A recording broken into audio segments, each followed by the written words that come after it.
destroyed me. You destroyed us, and I'm supposed to sit here and be proud of you? Well, forget it. Rocky, it's over, I swear. Yes, you're right. It's over. It's all over. You have been drooling all day. It's only money, Dane. Yes, but so much of it. You know, right now you sound like you want me to remarry that... Gwyneth. No, you let me tell you something. Clay Alden was the world's worst ex-husband, and he is now slowly becoming my world's worst enemy. And right now, I'm not all too sure about you. That is great, Alex. That's great. Yeah, I will. No. Well, it depends on Tricia, that's all. I'll call you back one way or the other, all right? All right, bye. What depends on me? What's great news? The cops just arrested this big mobster guy named A.Z. and one of his men for the murder of Ralph Barnes. That's great news. Isn't that great news? Well, what depends on me? Well, he just wants me to go down and fill out some forms, fill in the blanks, kind of. Well, go and do it. No, I don't want to leave you here alone. It's all right, I'll be fine. I'm not due for weeks. Did you see what a big rush your daddy is in to see you? Go on, I'll be fine. I'll feel a lot better once I know your name is crossed off that police blotter. Okay. All right, I'll see you real soon, okay? I want us to make that move into the mansion before this storm breaks. It's supposed to be a real bad one. I feel a lot better knowing you're nice and safe at your grandmother's, all right? Carefully.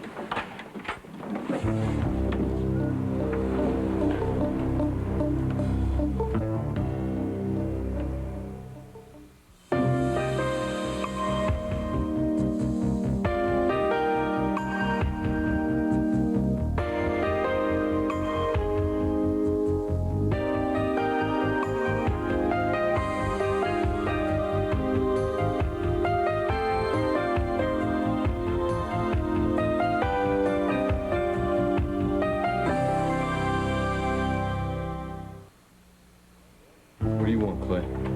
See my daughter. If you don't mind. I mind. I mind a lot. You're not welcome here. Tricia, I am your father still, sweetheart.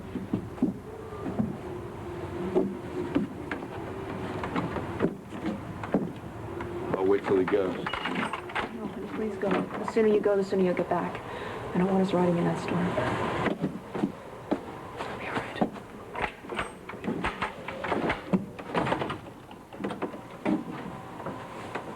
What do you want, Daddy?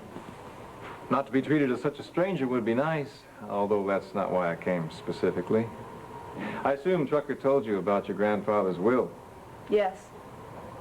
Given it a great deal of thought, naturally. My first reaction was anger, of course. How dare that old tyrant impose such restrictions on my inheritance? But then, in the cool light of reason, I realized what loving intentions he had to knit us all together as a family again. Well, Grandfather always did have high hopes. He was a realist, Tricia, just as I am. Honey, I know how much you loved him and how proud you are of our family and its history. And I know you would take back, if you could, those terrible things you said about me, those horrible accusations you made. I've forgotten about almost all of them, and I forgive you for all of them. Welcome back to the family, sweetheart. You're not the family. You don't speak for the family. The only person you speak for is yourself. And it's you yourself, that I don't want to have any part of. I don't take back one word I said. I haven't forgotten. I never will. As for forgiving you, I'll never be able to do that. Well, just forget about me if you're so hell-bent on doing so. The only reason I came was to ask you to help me fulfill your grandfather's dying wish that we become a family again. It's too late for that. Don't you think I know that Grandmother has disowned you and kicked you out of the house? Don't you think I know that Mother's not going to have any part of our family for love or money? This notion of family, Daddy, is in your head. We had it once, but it's gone. We could have it again if you and Curtis would help me reestablish the ties that once were there. Ties with Mother. With your mother, with Anne, with Lorna, with my mother. Oh, God, that's why you're here, isn't it? You want me to play lobbyist with Mother. You're afraid that if I don't agree to you remarrying her, that she won't do it. And then what will happen to you, Daddy? You'll be left with that one single Alden penny, won't you? Listen to me, you have no idea how I tick if you really think I want you to go back to Clay, let alone remarry him. Please, please, a little consideration for my character. Well, sounded like that. Well, you weren't listening. I have great expectations for you because inside that gorgeous head is the brain that could be running Alden Enterprises and should be running Alden Enterprises. Oh, fat chance. Yes, well, you know, when you headed up the Amarell division, it was a big moneymaker, right? Moneymaker? It kept that whole corporation afloat. The only secret was that I created it and I developed it. I never got credit for it. Well, there comes a time when the chickens come home to roost. Now, Alden Enterprises is your rightful home, and I don't want to see you homeless because of some technicality. You know, I have heard marriage described in all sorts of unrepeatable ways, but never as a technicality. Look, there have been many famous marriages where the couple lived apart for years over continents, oceans. Oh, well, maybe that's why the Cabot's will stipulates that Clayton and I live together. Just another one of those little technicalities. Pardon the pun, but where there's a will, there's a way. Dane, there is no way. Honey, look. When I moved in here with you, I felt so low I couldn't even lift my head up. But now I feel so good. I feel so happy. I'm in love with you, damn it. And you're a very lovable woman. Oh, look, I know we said no strings, no long-range plans. I just want to thank you for all the wonderful things that you've done for me, and... well, that sounds like I want more. Well, I do. But I would settle for what we have here, right here and now, than live in that Alden mansion, just covered with Cabot's money. Now, it's Alden money. We don't need it. Right, darling? Right. Officer Migliori, I'm here to take the report about a pair of earrings stolen from Mrs. Gwyneth Alden. Right. Come in, officer. Gwyneth, we don't need to be involved with the police over these things. We'll find other channels where we can get the earrings back. And what about my so-called world's best friend, Norma, after she stole from me? She knew how much those earrings meant to me. Good evening, officer. That's Wally. Norma. How you doing? Winnie, we gotta tell you something. Yeah, but, don't get mad. There they are. That's them. You arrest those thieves.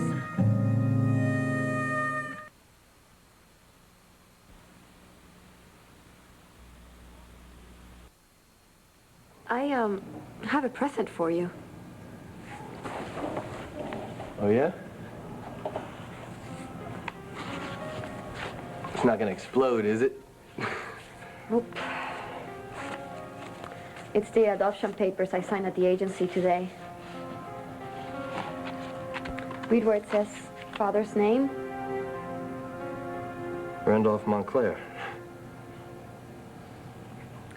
It's official now. Well, how about that? I'm officially a prospective father. Monty, I don't know what I would do without you, really. Now, if the people I choose to be parents want to see who the father is, I can say, here he is, you know, and he's healthy and he's very nice. People you choose, so you're really gonna go through that open adoption business? I have to. I want to make sure that my baby grows up in a happy, healthy family. Monty, I couldn't do this without you. I think you're the angel that God sent me. Yeah, well, I don't think angels have eyes for pretty girls, Abril. Well, sometimes God works in mysterious ways. Yeah, well, the truth is, my wanting to help you isn't all that mysterious. You see, where I come from, you know, Wyoming, the motto is, it's hard on horses and women, so we men, we try to, you know, be extra caring and kind to the ladies. Well, you're extra caring and kind to me, Monty. But there's another reason, Abril. I told you about my sister. She was in the same boat as you? Pregnant, no husband? Yeah, you never told me what happened to her. Well, she had the baby, but she gave it up, and she had problems with the pregnancy. And she got sick. I mean, too sick to work, so I've been trying to send her money, you know. I mean, the little I can scrape together. But now she needs an operation for big bucks.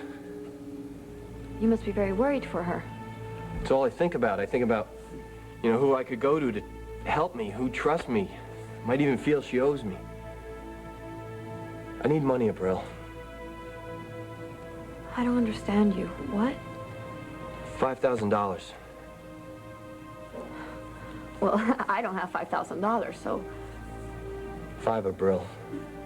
Or I tell everyone about our deal. What deal, Monty? You said you would help me, no strings attached.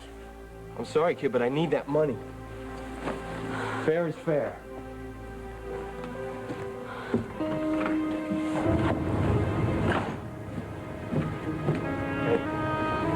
Hey. I've nothing more to say to you. Rocky, listen to me. I love you.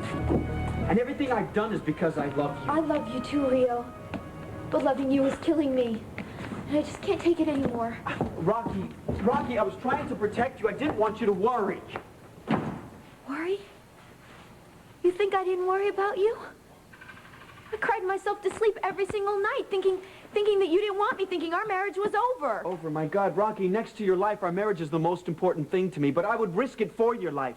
And to put that animal Ramirez behind bars. Come on, now, do you understand?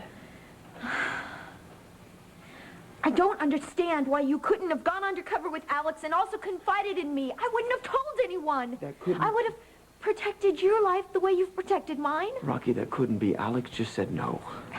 Alex is not my husband. Rocky, Alex and I decided and agreed that you were much too young to understand, and you still don't.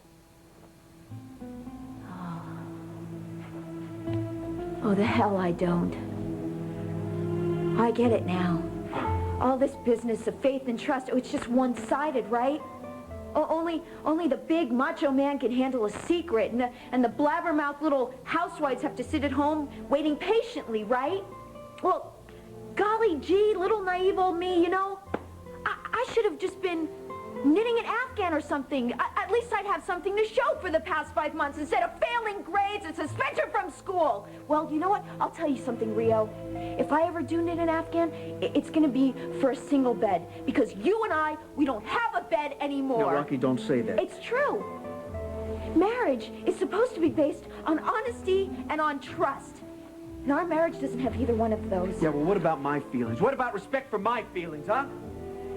What are you doing, measuring my love for you against my love for justice? Against my family's memory? Now, I did what was right, and I knew it was right to keep you safe. And ignorant. You didn't tell me the truth, Rio. You didn't tell me the truth. I tried to cling to you, but you wouldn't cling to me. And that's not the kind of marriage that I want. Okay. Or that I can live with. Okay. Let's just go back to square one and we'll start all over here, okay? No, I can't do that. Well, then what do you want me to do? I want you to go, Rio. Just go away. Okay, I'll go. Rocky, I just love you too much. And I am not going to give up on us.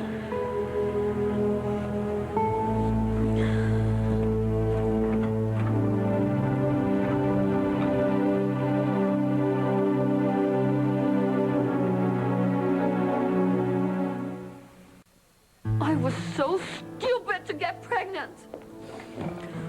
To think that a man would want me for myself and not for what he can get from me.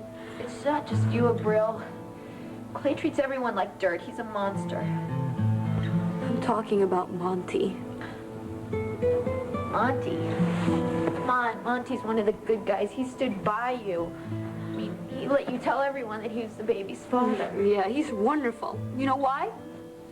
Because he wanted something from me. A loan, $5,000, or he'll tell everybody who the father of the baby is. Abril, that's blackmail. I know. And the worst thing is that Clay might find out it's his baby.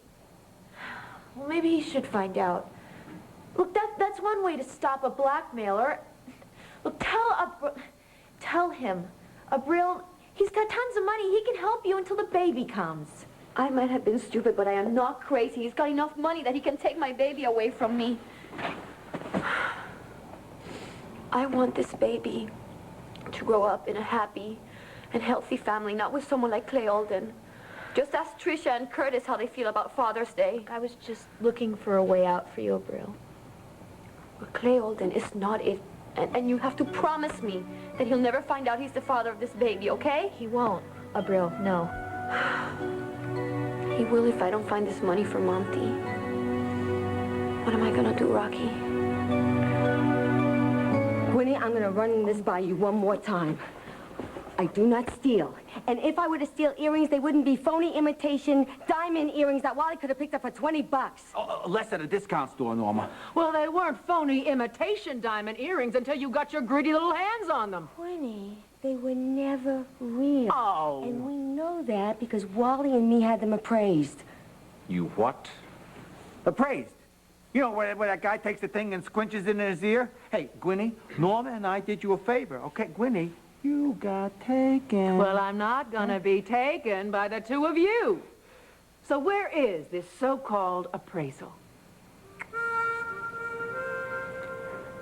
We burned it.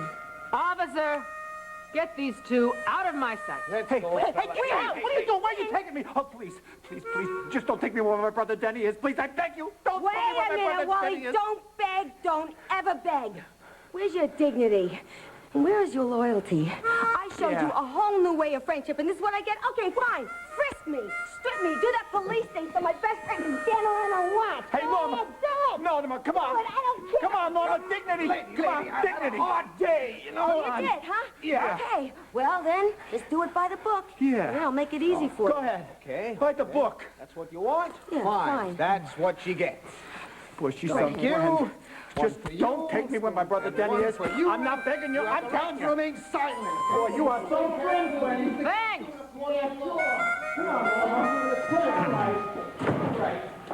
The receipt for the imitation earrings is in my blue suit on the valet. Put it in the wall safe. Well, feeling better? Infinitely. Yes, well, when you cool down, we'll go down and bail them out of jail, all right? The subject is closed. No, for now. Now, let's see. We were discussing Cabot's... And that subject is not open for discussion. I would not marry Clayton Alden if they gave me the largest oil fields in the world. If they threw in the Hope Diamond. I hate that man. I never want to go near that man as long as I live. Gwyneth, you may not be able to avoid it. Now, Clayton is going to contest this will. And he's going to drag you in the ring with him, whether you like it or not. Not. I'll be a hostile witness. Well, look, maybe it would be easier for you if I was your intermediary between you and Clay, just the way you were between Shayna and I. You know, I've never really expressed my gratitude for all that you did to help me out. Now, wouldn't you like a knight in shining armor? I sure would. Why are you so intent on misinterpreting everything I say? Well, I hope I'm wrong. As if I'm right, if there is one iota of rightness to what I'm thinking, Daddy, I promise you. I will never, ever encourage Mother to stick her chin out in your direction again. Your mother and I had his and her crying towels. The only difference was your mother took great pleasure in hanging hers out in public to dry. But don't think that we didn't have some good times, Tricia. We did. And they were backed by the expenditure of a great deal of money. And don't think your mother doesn't love knowing that. Well, she knows something else now. She has finally learned something that I was lucky enough to learn from Steve. That all the money in the whole world doesn't make any difference if you're not with the person who you love. Or if you have to say, I love you to someone you don't. You're right. You're right, it can't take the place of love. But there are things that money can do that love can't. Great deal of good, for instance. Think of other young, pregnant women like yourself, Tricia, but poor and in need of expensive prenatal care. Or the babies that are born to them if they need long-term hospital care at astronomical cost. Money can pay for that, Tricia. Alden money can pay for that. Your money. Could be. But only if you're willing to talk some sense into your mother. Sick babies and sick mothers, that's what you're going to try to bribe me with? You are the sick one. You're sick. Sick. Get out. Get out.